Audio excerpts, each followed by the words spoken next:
Let's try to clear up some of the Dallas Cowboys trade baloney that is floating around on the internet. Let's do it first of all on the subject of Cowboys linebackers. Mike Fisher reporting from Frisco, home of the Dallas Cowboys. We do have an influx of new talent at the linebacker position. And we do have a legitimate question eventually about the concept of the odd man out. In the blink of an eye, the Cowboys have remade the linebacker group, or are on the verge of doing so. They find themselves with an influx of talent there, even with Sean Lee retiring.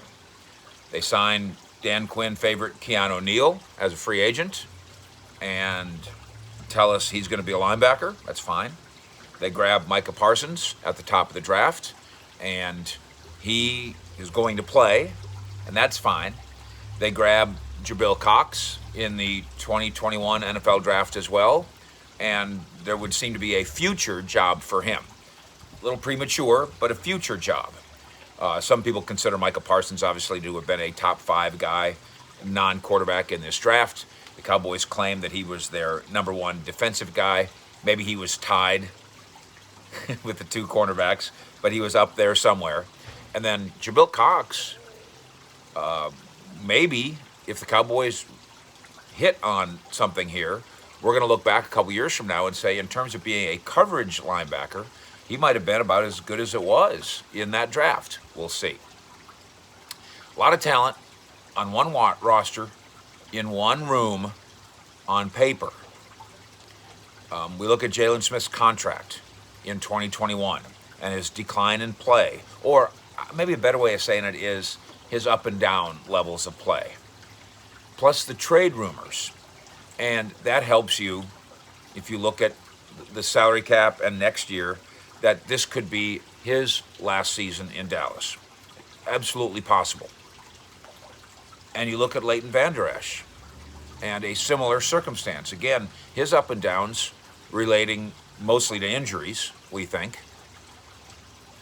We know that the Cowboys have declined his 5th-year option, so it's possible that the last year scenario stands true for him as well, with 2021 finally, or possibly being his final bow here in a Dallas uniform. You gonna change them both out? That would be, you talk about a remake of the room. That would mean that over the course of a year, Sean Lee gone, Jaylon Smith gone, Leighton Vander Esch gone.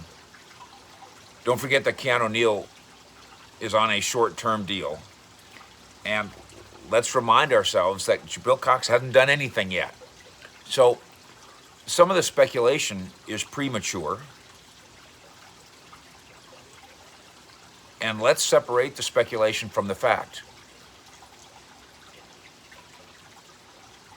The Cowboys say that they are not necessarily done negotiating with Leighton Vander Esch about an extension.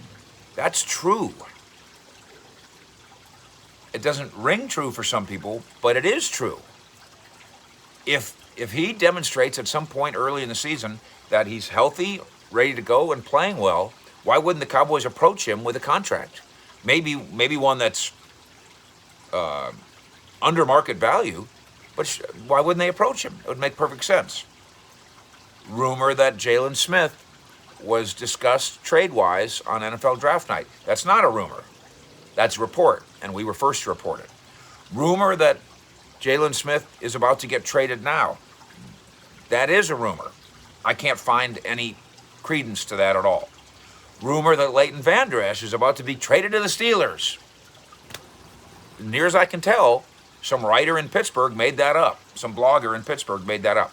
I have no indication from inside this building that the Cowboys are involved right now in Leighton Vander Esch trade talks or Jaylon Smith trade talks.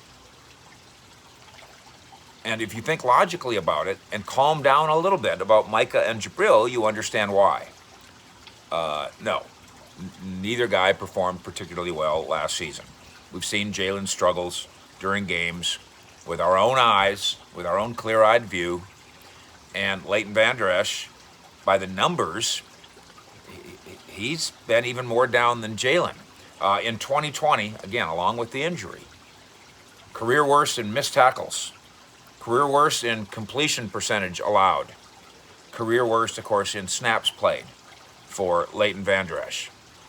You can compare the Vander Esch deal to the Sean Lee deal in terms of injury, but when Sean Lee played, except maybe at the very end, when he played at a very high level.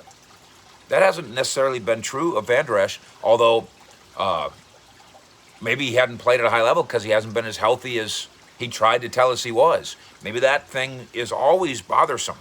Maybe that thing's gotten fixed. Now, Keanu O'Neal's a Quinn guy. So a lot of people assume, well, he's going to get snaps. I still don't know that he's ahead of. I mean, I know when nickel time, Keanu O'Neal's playing. Passing down, Keanu O'Neal's playing somewhere, I think. But that means benching the starting Will, who's Leighton Vander Esch. Is Keanu O'Neal a better football player than Leighton Vander Esch? I don't know about that. Let's wait and see on that.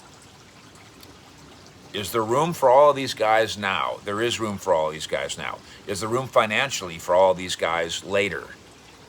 Logically speaking, there will be an odd man out, and it would figure to be either Jaylon or Leighton Vander Esch. Is there a trade on the horizon? I'm told there is not. We got to get through OTAs with these 5 guys. Let the 2 rookies to even get their feet wet a little bit. Let Leighton play through the post-surgery, hey, I'm feeling good, look at me, I'm ready to go, and put my neck in there, stick my nose in there. We got to get to finding a role for Jaylon, which allows him to succeed. And then Keanu O'Neal just got here. There's ample time for all of this. But first, OTAs and training camp. Cowboys need to see what they have on paper and see if that translates to on the field. And right now, the difference between right now and then is only then will they really be able to determine if Jaylon Smith and or Leighton Vander Esch are truly as expendable as some of the critics think they are. In Frisco, Fish out.